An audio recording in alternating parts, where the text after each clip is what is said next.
अस्सलाम वालेकुम वरहमतुल्लाहि वबरकातुहू।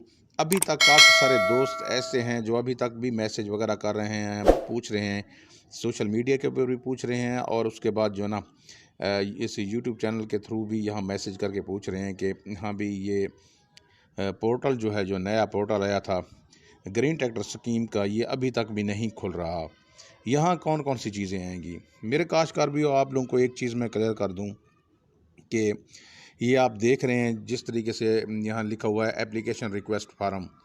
शुरू में इसका भी पता नहीं था, हाँ भाई ये किस तरीके से खुलेगा, कहाँ से खुलेगा, इसका लिंक क्या था, लेकिन आहिस्ता आहिस्ता हर चीज़ का पता चल गया।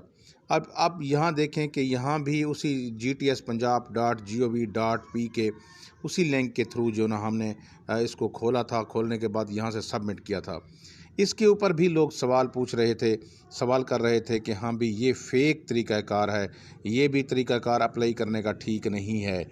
लेकिन यही एक तरीका था अप्लाई करने का, इसी तरीके से जो ना हमने अप्लाई किया था और काफ़ी सारे दोस्तों को मैसेज भी आए हैं कि आप लोगों की रिक्वेस्ट जो ना वो दरख्वास्त जो ना वो सबमिट हो गई थी और बाद में जो ना उस दरख्वास्त की मंजूरी के यानी कुरानंदाजी में शामिल कर लिया है और एप्लीकेशन नंबर भी उनको मिल गया था।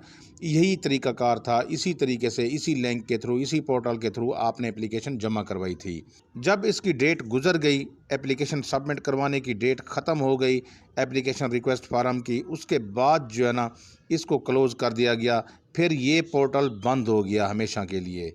इसके बाद ये हुआ कि इसके जब वो क्लोज़ हुआ उसके बाद नया जो ना पोर्टल आ गया। नया पोर्टल भी उसी लिंक के थ्रू खुलने लगा, यानी gtspunjab.gov.pk, यानी ये लिंक है। इसी लिंक के थ्रू, वो भी इसी लिंक के थ्रू खुलता था, फिर वो क्लोज़ हो गया। अब जब वही लिंक हम दोबारा लिखते हैं, यानी उसके क्लोज़ होने के बाद या डेट जो गुजर गई थी दरख्वास्त जमा करवाने की, उसके बाद जो ना फिर जो ना इस तरह का फेस हमारे सामने आता था। यहाँ लिखा हुआ है पंजाब पोर्टल GTS पंजाब वाला। आप ये देखें, इसको जब खोलेंगे तो ये आपके सामने आ जाएगा। जैसे ही वही वाला लिंक जो पहले हम जो ना हम इस्तेमाल करते थे, वही लिंक जब हम इसमें इस्तेमाल करते हैं तो ये नया पोर्टल आता है। अब काफ़ी सारे दोस्त पूछ रहे थे कि हम लिस्टें किस तरीके से चेक करनी है। लिस्टें मेरे काश्तकार भाइयों इसी तरीके से ही चेक करनी है।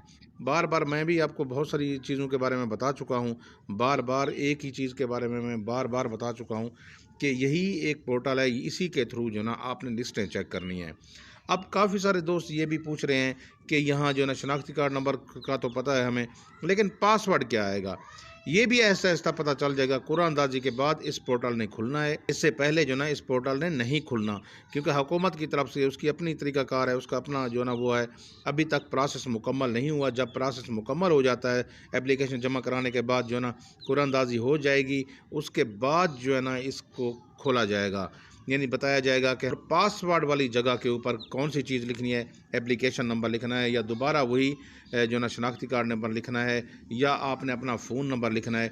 यानी आम तौर पर जो गवर्नमेंट की जो ऐपें होती हैं, आम तौर पर जो गवर्नमेंट के पोर्टल होते हैं, वो इसी तरीके से खुलते हैं। एक तो शनाख्ती कार्ड से बाज़ औक़ात खुलते हैं, या शनाख्ती कार्ड अगर हो तो उसके बाद फ़ोन नंबर भी इस्तेमाल होता है। बाज़ औक़ात दोनों जगहों के ऊपर भी जो है ना वो शनाख्ती कार्ड का नंबर इस्तेमाल होता है। यानी ये उनका अपना तरीक़ाकार है, वो बताएंगे। इंशाल्लाह ये भी आ जाएगा कुरानंदाजी के बाद के पासवर्ड वाली जगह के ऊपर क्या लिखना है। बाकी आपने इधर ही से जो ना लिस्ट ने अपनी चेक करनी है, कुरानंदाजी के बाद ही ये ओपन होगा। उम्मीद है आप लोगों को समझ आ गई होगी। मुझे दुआओं में याद रखना। मुझे दीजिए इजाज़त। अल्लाह हाफिज़।